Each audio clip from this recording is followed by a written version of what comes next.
하나님 말씀 구약성경 오바댜 1285쪽입니다. 구약성경 오바댜 1장 1절에서 9절까지 말씀 교독하겠습니다. 오늘은 4월 27일 토요일 아침입니다.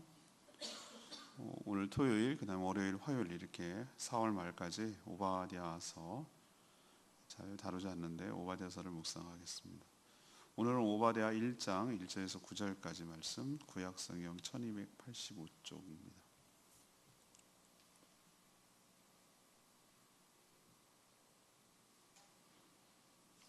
오바댜의 묵시라. 주 여호와께서 에돔에 대하여 이와 같이 말씀하시니라. 우리가 여호와께로 말미암아 소식을 들었나니 곧 사자가 나라들 가운데에 보내심을 받고 이르기를 너희는 일어날지어다. 우리가 일어나서 그와 함께 싸우자 하는 것이니라. 보라, 내가 너를 나라들 가운데에 매우 작게 하였으므로 내가 크게 멸시를 받느니라. 너희 마음의 교만이 너를 속였도다. 바위 틈에 거주하며 높은 곳에 사는 자여, 내가 마음에 이르기를 누가 능히 나를 땅에 끌어내리겠느냐 하니 내가 독수리처럼 높이 오르며 별 사이에 깃들일지라도 내가 거기에서 너를 끌어내리라. 여호와의 말씀이니라. 혹시 도둑이 내게 이르렀으며 강도가 밤중에 내게 이르렀을지라도 만족할 만큼 훔치면 그치지 아니하겠느냐? 혹시 포도를 따는 자가 내게 이르렀을지라도 그것을 얼마쯤 남기지 아니하였겠느냐? 내가 어찌 그리 망하였는고 에서가 어찌 그리 수탈되었으며 그 감춘 보물이 어찌 그리 빼앗겼는고? 너와 약조한 모든 자들이 다 너를 쫓아 변경에 이르게 하며 너와 화목하던 자들이 너를 속여 이기며 내 먹을 것을 먹는 자들이 내 아래에 함정을 파니 내 마음에 지각이 없음이로다. 여호와의 말씀이니라. 그날에 내가 애굽에서 지혜 있는 자를 멸하며 에서의 산에서 지각 있는 자를 멸하지 아니하겠느냐. 그러나 내 용사들이 놀랄 것이라. 이로 말미암아 에서의 산에 있는 사람은 다 죽임을 당하여 멸절되리라. 아멘.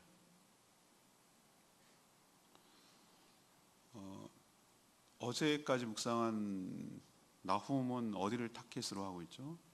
아수르의 수도 니느웨를 타켓으로 하고 있다면 이 오바댜는 에서의 후손, 이 세운 나라는 에돔을 타켓으로 하고 있습니다.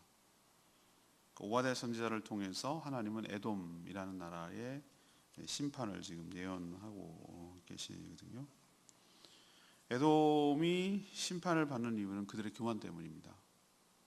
이들은 바위 틈에 살고 높은 곳에 위치했기 때문에 난공불락의 요새라고 스스로 자만하고 거기에 안주하고 하늘 높은 줄 몰랐습니다.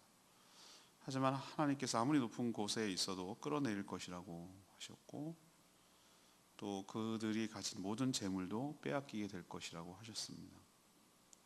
또 동맹을 맺었던 나라들에게까지 배신을 당해서 완전히 멸망할 것이다 라는 것이 하나님의 예언입니다. 그래서 오늘 질문은 이 교만한 에돔은 무엇을 의지하다가 심판을 받았습니까? 이것이 오늘 질문이에요. 첫 번째로는 1절에서 4절까지 말씀을 보면 이 지리적 이점을 의지하다가 이제 심판을 받는 것이죠. 이 에돔이란 나라는 거슬러 올라갑니다. 족장 시대까지. 이 창세기에 나오는 그 야곱의 쌍둥이 형제인 에서 형이죠. 에서의 후손들이 세운 그런 나라가 에돔이라는 나라입니다. 이 두 쌍둥이 형제는 리브가의 뱃속에서 태어나기도 전에 서로 누가 먼저 형이 될 건지 싸웠거든요. 근데 놀랍게도 어떤 예언을 리브가가 봤냐면은 태중에 두 민족이 싸운다고 그랬어요. 한 명이 아니고 두 명이 아니고.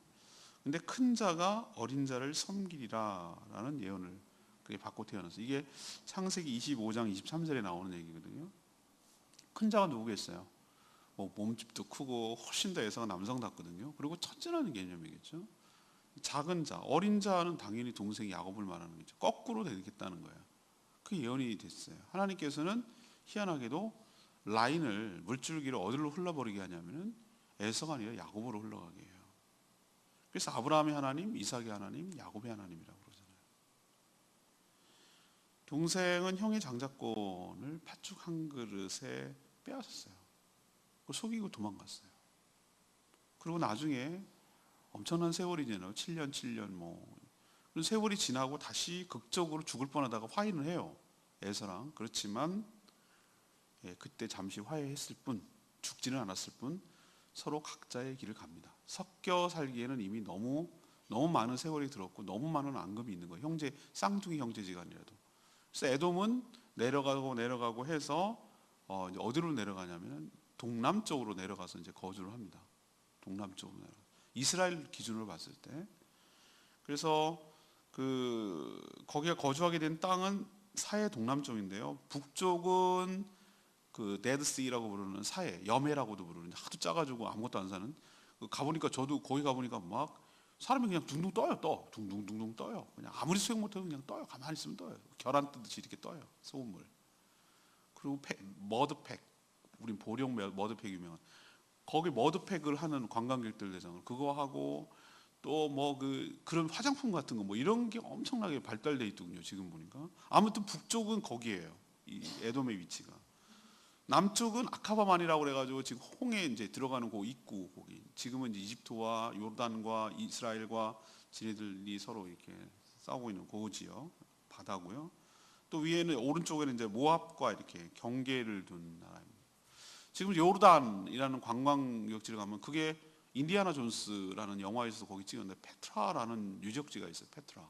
페트라에 가면은 조그만 이렇게 협곡 그 길을 따라서 산길을 막 바위는 양쪽에 빨간 희한하죠. 에돔도 붉은빛, 팥죽도 붉은빛, 에서도 털이 붉고 피부가 붉고 뭐 이게 다 붉은빛이에요. 근데 그 페트라를 이렇게 가면은 어머 여기가 이런 데가 있어? 뭐 이런 느낌이 들 정도로 그 바위를 파가지고 큰 도시를 만들어놨어요. 근데 페트라가 그러면 에돔의 수도냐? 그건 학자들마다 좀 달라요.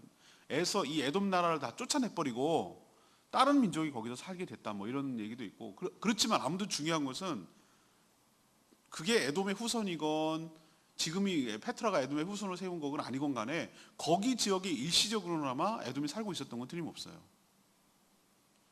거기는 왜 천혜의 요소냐 그러면은 길이 외통수예요.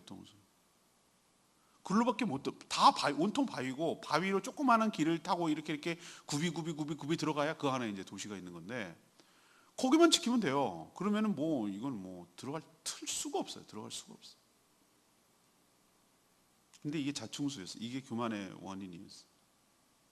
오늘 보면은 뭐라고 그랬습니까? 3절에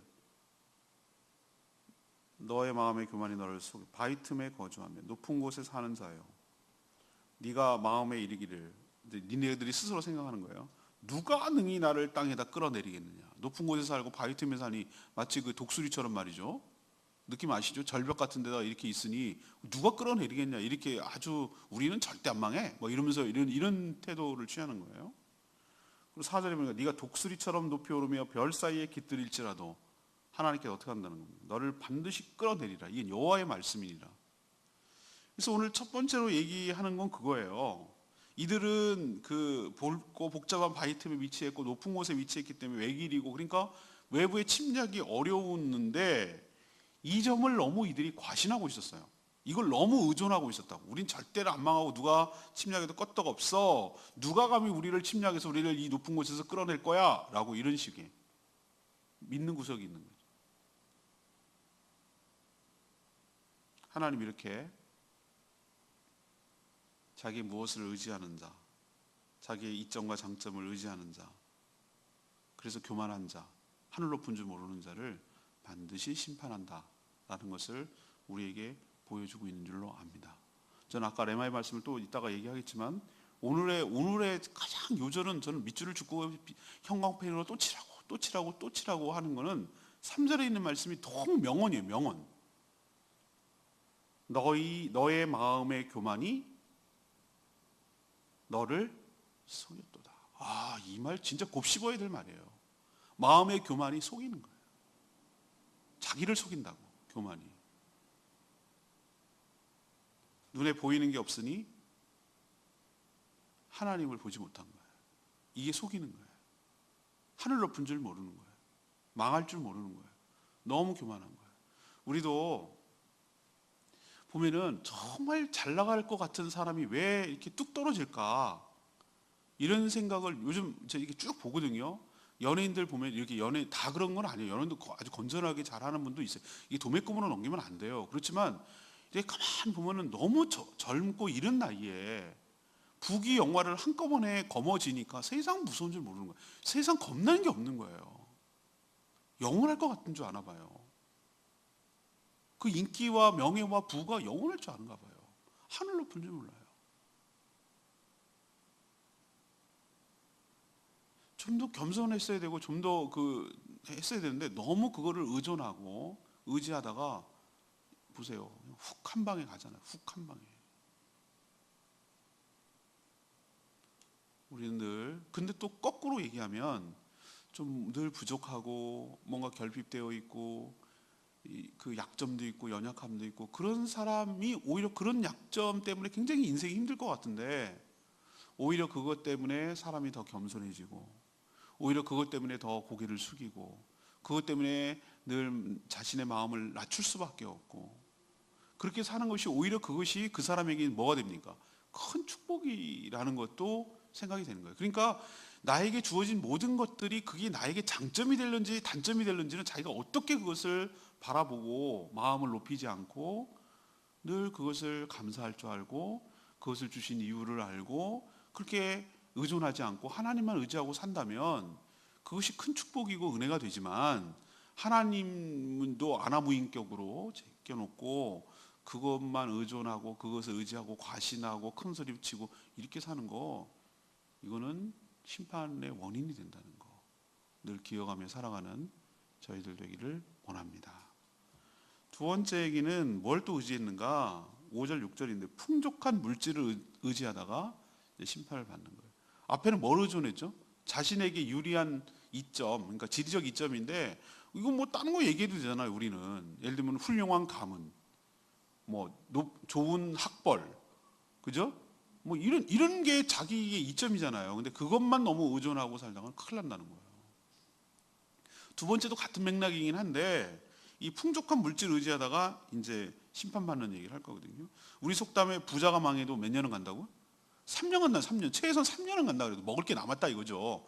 그렇게 쫄딱 한 번에 망하지 않는다. 그런데 아이고 애도면 망해도 이렇게 쫄딱 망할 수가 없는 거예요. 아주 쫄딱 망한다는 표현이 뭔지 아시죠? 진짜 밥그릇 하나 안 갖고 길거리 내앉는 거 뭐 이런 느낌 받는 거예요. 보통 아무리 도둑이 들거나 강도가 침입해도 어떻습니까? 싹 들어갑니까? 이사하듯이 싹 들어갑니까? 그렇지 않잖아요. 지네가 필요한 뭐 귀금속이나 뭐 현금이나 뭐 이런 것만 싹 들고 나가잖아요. 그죠?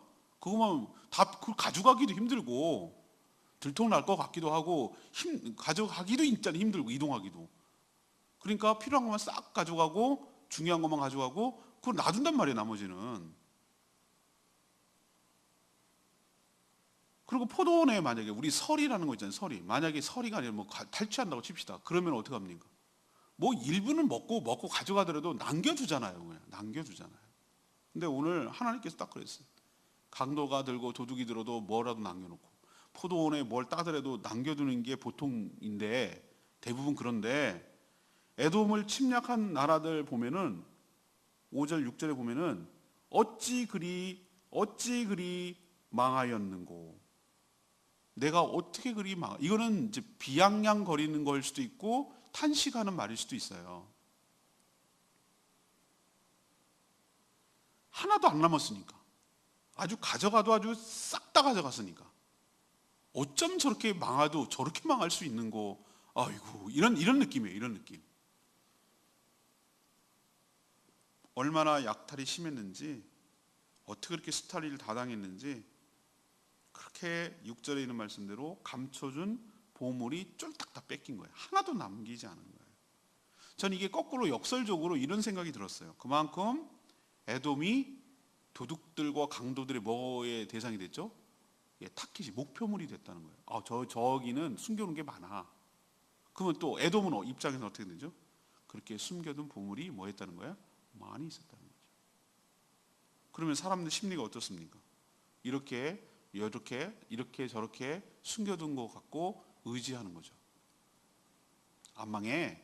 뭐 그 정도 손해나도 끄떡없어. 요거 몰랐지롱, 내가 요걸 숨겨놨지롱, 비자금 있지롱, 뭐 이런 느낌 아시죠? 예, 그거 하나 쳐도 처음에는 막 겉으로는 어떻게 하면 좋아 이렇게 말하지만 괜찮아, 또 뭐 다시 하면 되지 뭐, 난 요게 있거든, 요런 느낌이에요. 근데 어쩌면 그러면 강도가 알았는지 비자금까지 아주 탈탈탈탈 털어갔단 말이에요. 아주 숟가락까지 다 가져갔다 이 말이에요. 싹 가져간 거예요, 침략해가지고. 그래서 이렇게 얘기하는 거예요. 어찌 그렇게 망하 있는 거. 에서가 이제 그 조상의 기원이 에서니까, 에서가 어찌 그리 스탈되었으며 그 감춰진 보물이 어찌 그리 빼앗겼는고, 이런 소리를 듣게 만든다 이거예요. 에서가 이렇게 재물을 의존하고 의지하고 그거 믿고 교만했다가 이렇게 하나님의 심판을 받는 거죠.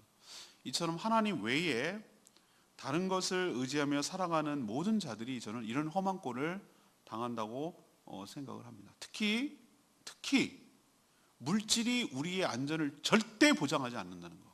이건 우리가 명심하고 또 명심해야 될 것이에요. 물질이 결코 우리에게 행복을 가져다 주지. 물론 사는데 편리할 수는 있어요. 그렇지만 그게 우리에게 행복을 가져주지도 않고 그것이 우리의 안전을 보장하지도 않아요. 그건 틀림없는 사실이에요. 그래서 오늘 에서 보면 그런데도 불구하고 이렇게 자신의 풍족한 물질을 의지하고 교만했다가 이렇게 쫄딱 망하고 심판을 받는다는 거, 우리도 교훈을 삼아서 명심하며 살아가게 되기를 원합니다. 세 번째는 7절에서 9절까지 말씀인데, 믿었던 동맹을 의지하다가 이제 심판을 당한 케이스. 이게 이제 사람한테 당하는 거죠. 나라한테나 사람한테나 당하는 거예요. 에돔은 나름대로 이제 주변 나라들과 외교를 통해서 자신의 안전과 유익을 잘 이제 도모해 온 나라로 보여요. 하지만 여러분 알다시피 우리 속담이 있죠. 믿는 도끼에 발등 찍힌다. 믿었던 도끼에 이제 발등이 찍힌다 이거죠. 그런 속담처럼 그 에돔이 믿었던 나라들에게 배신을 당해서 망하는 거예요. 배신당. 그러니까 어떻게 망했는지 짐작이 가요. 그 주변 나라들한테, 에돔이랑 잘 짝꿍돼서 이렇게 잘 지내던 나라들한테 당한다 이거예요. 동쪽에는 아라비아에서 침략해가지고 그 에돔을 무너뜨렸다고 역사적으로 기록되어 있으니까 아마 그 나라들 중에, 아라비아 여러 나라들 중에 하나한테 막 당한, 요르단 그 동쪽이겠죠. 그쪽 나라들 중에 하나한테 당한 것 같아요. 그래서 더 뼈 아프지 않아요? 우리 로마 그 역사에 보면 블루투스 너까지도 어떻게 네가 나한테, 이런 거 있잖아요. 원래 그 영화 같은 데 보면 믿었던 넘버 2가 넘버 1을 갖다가 배신, 뭐 이런 게 그 조폭색이 그렇잖아요. 세상 인심도 딱 그렇다는 거예요, 지금 에돔이. 그래서 오늘 보면은 7절에 8절 이렇게 나와요. 에돔과 약조라는 건 뭘 말하는 거죠? 동맹 맺은 거. 우리도 한미 동맹 이러잖아요. 나는 그렇게 생각해요. 미국이 우리나라의 동맹인 건 맞지만 걔네들이 우리 안전을 보장하진 않아요. 옛날에 우리나라가 왜 분단이 됐게요? 일본한테 지네끼리 뒤에 가서 착착궁 해가지고 말이야, 우리 제끼고 미국은 필리핀 먹을 테니까 일본 너는 그냥 조선 먹어라, 이런 조약을 맺었기 때문에 미국이 안 도와준 거란 말이에요. 미국이요? 아이고, 철저하게 다 모든 나라는 자기 이익 중심으로 나가는 것이지 미국이 우리나라 편이 아니에요. 그냥 우리도 이용할 뿐이에요. 서로 그렇게 이용하는 것이지, 필요에 의해서 이용하는 것 뿐이지, 만약에 우리나라 넘어가면은 일본까지도 위험해지고 태평양이 위험해지니까, 그래서 우리나라가 그냥 이렇게 막아주는 방어선 역할을 하느라고 중국, 북한, 러시아를 방어하는 군사기지를 우리나라 만들어놔야 되기 때문에 그래서 동맹 맺고 이뻐하는 척 하는 거지. 아니에요. 난 그렇게 생각합니다. 난 친미주의자들 보면은 난 보면 아무튼 중국도 의존의 대상이 아니고요. 아무튼 에돔과 이 약조한 동맹한 자들, 그리고 에돔과 화목한 자들, 좋게 지냈다는 거죠, 외교적으로. 그리고 심지어 함께 식물은 이제 식사 말하는 거잖아요. 외교에 보면 항상 만찬 하잖아요. 김정일도 가서 푸틴하고 만찬 하잖아요, 그죠? 밥 먹는 게 이게 굉장히 중요한 그 친목을 다지고 우위를 다지는데 굉장히 중요하거든요. 함께 밥을 먹는 자들. 그럼 얼마나 친하면 같이 밥을 먹겠어요, 나라들끼리. 근데 그 나라들 같은 얘기지만 에돔을 약점했고 화목하고 함께 밥 먹고 그만큼 친밀한 자들, 믿었던 자들이 함께 먹던 자들이 뭘 하는 거예요? 에돔을 뭐하고? 속이고. 에돔을 속이고. 밑에다 뭐 하고 있다고요? 밑에다 뭐 파고 있어요? 함정 파고 있는 거예요, 함정.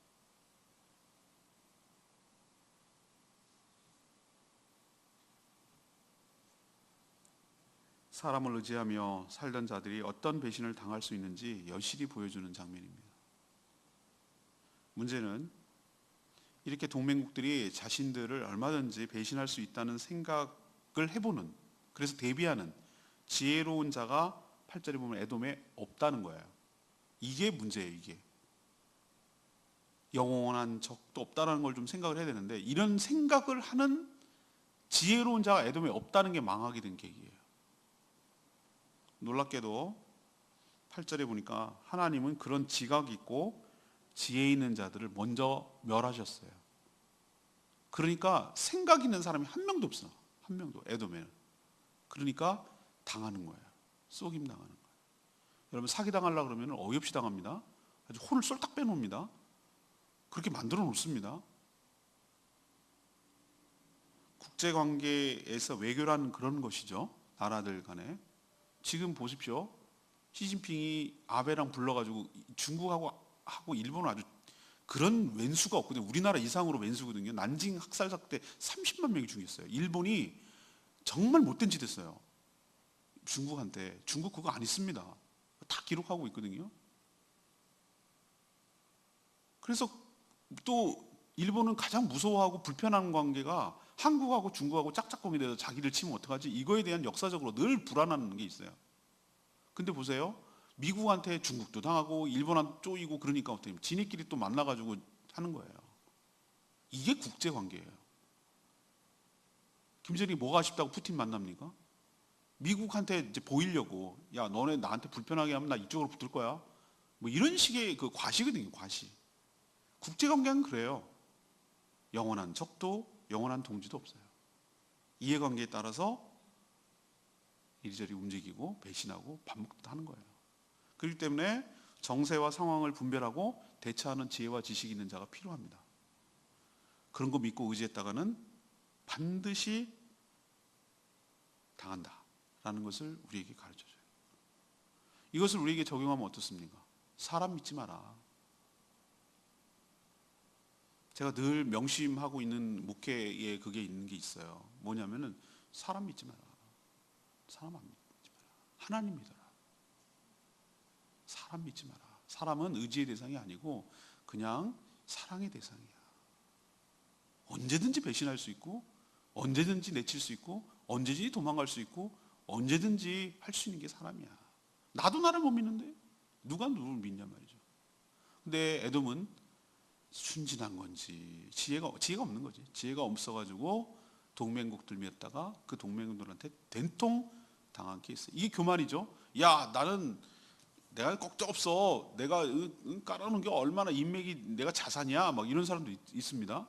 난 누가 지금 갑자기 떠오르는데 그 사람이 엄청나게 인맥 많아요. 뭐 모르는 사람이 없어. 모르는 사람. 모든 게 다 마당발이야. 어떻게든지 2년 다음에는 쫙 자기 큰 끌어들여가지고 뭐 할 때만 하고 이렇게 하고, 특히 제주도는 괜당 문화라고 하는데 하여튼 쫙 깔려있는 사람이 있어요.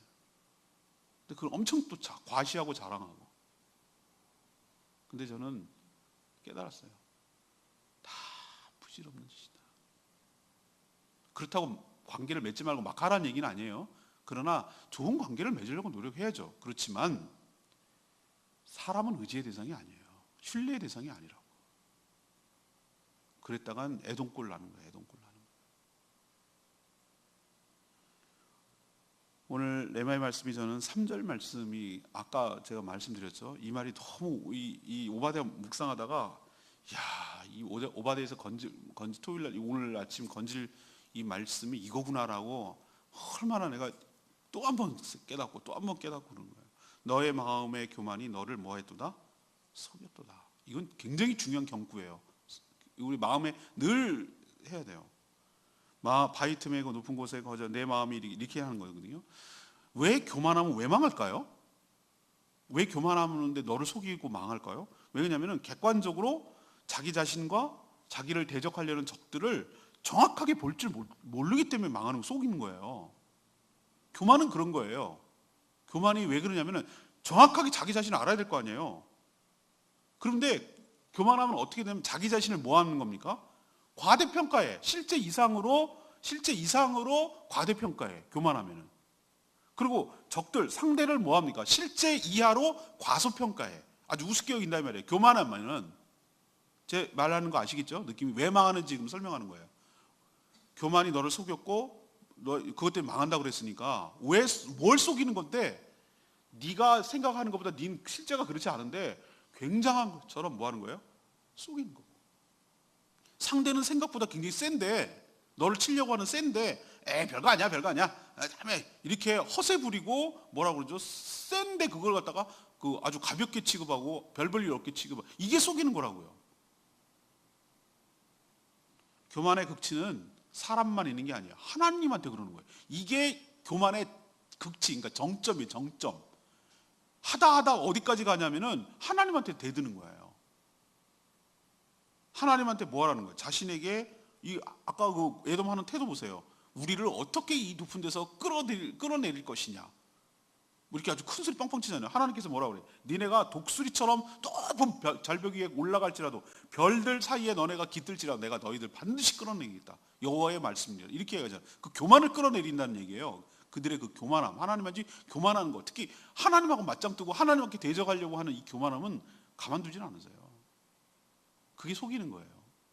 천지분간을 못하는 거예요. 하나님한테도 대드는 거예요. 그래서 교만에서 자신을 속인 자들은 그 속은 대가를 뭐 하는 겁니까? 톡톡히 치러야 된다는 걸 깨닫게 해주는 거예요. 잠언 16장 18절 유명한 말씀이죠.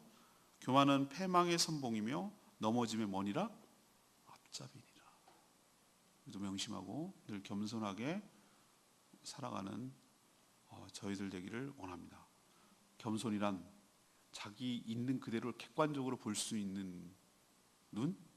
그런 것이 저는 겸손이라고. 자기를 깎아내리는 게 겸손이 아니고 자기를 정확하게 객관적으로 하나님 앞에서 보고 하나님 앞에 늘 자신을 낮추고 늘 피조물임을 잊지 말고 종임을 잊지 말고 은혜로 살아가야 되는 존재임을 잊지 말고 하나님을 경외하고 하나님을 의식하고 살아가는 그런 태도를 갖다가 겸손이라고 말하지 별 볼 일 없다고 깎아내리는 것을 겸손이라고 저는 생각하지 않아요.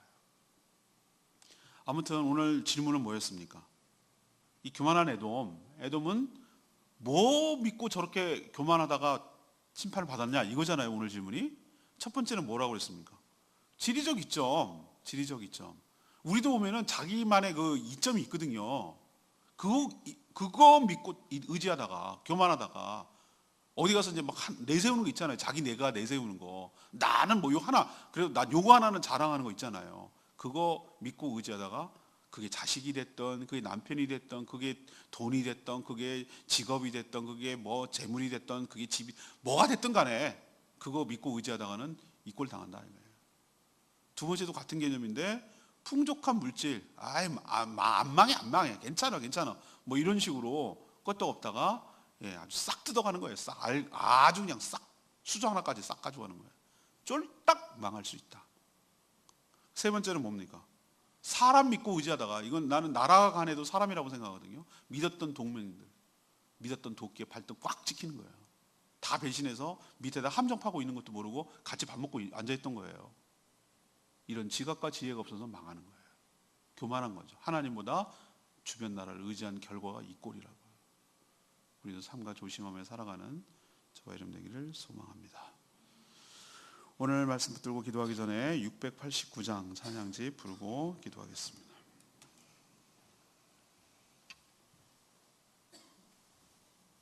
찬양지 689장 나 주님의 기쁨 되기 원하네. 2절 가사는 겸손히 내 마음 드립니다. 겸손히 내 마음 드립니다.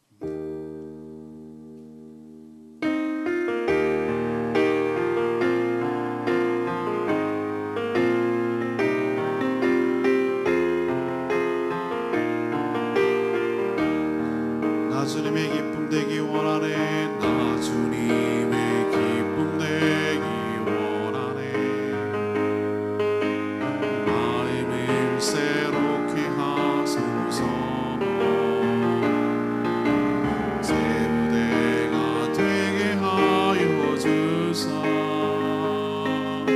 주님의 빛 비추게 하소서. 내가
하나님 아주 유독 싫어하는 게 있는데 마음이 높아지고 교만한 자를 싫어하세요.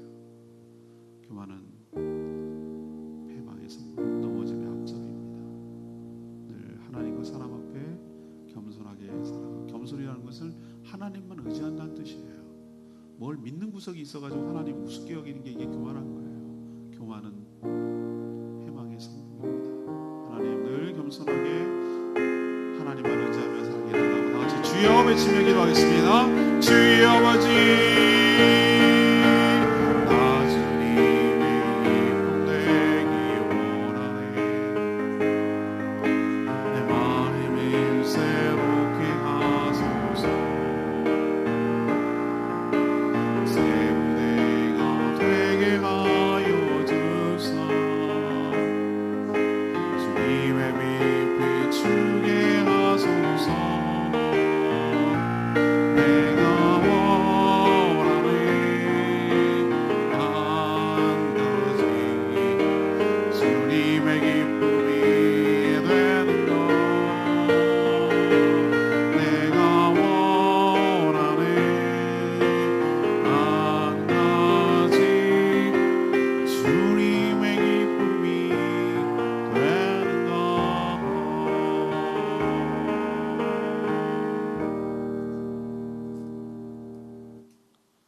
하나님, 에돔이 멸망하는 이유를 보면서 저희도 그들처럼 교만할까 심히 두렵습니다. 자신이 가진 것들을 과신하고 의지한 대가가 무엇인지 확실히 알았습니다. 저희도 에돔처럼 자신의 장점이나 가진 것을 의지하거나 과신하지 않게 하여 주시옵소서. 특별히 좋은 관계를 맺는다고 늘 자신을 도와줄 것이라고 착각하지 않게 하여 주시옵소서. 얼마든지 이 관계에 따라 배신할 수 있는 것이 인간임을 깨닫게 하여 주시고, 교만할 때 자신을 속이는 것이며, 교만은 지각과 지혜가 없어서 자신을 정확하게 볼 줄 모르게 하는 것을 깨닫게 하여 주셔서 교만하면 망할 수 있으니 교만하지 않고 늘 하나님 앞에 겸손하게 살아가는 저희들 되게 하여 주시옵소서. 오늘도 하나님 은혜 가운데 살기를 원합니다. 간구하는 기도 응답하여 주시옵시고 주일을 준비하는 모든 손길을 축복하여 주시옵소서. 내일은 거룩한 주일 예배 참여하는 모든 성도들 심령마다 하나님이 예비하신 충만한 은혜가 넘쳐나게 하여 주시옵소서. 온전히 구별하여 주님께 드리는 복된 날 되게 하여 주시옵소서. 주님께 모든 것 맡겼고 예수 그리스도의 이름으로 축복하며 기도합니다. 아멘. 오늘 하루도 주님의 은혜 가운데 살기를 축복합니다. 충분히 기도하고 시작하겠습니다.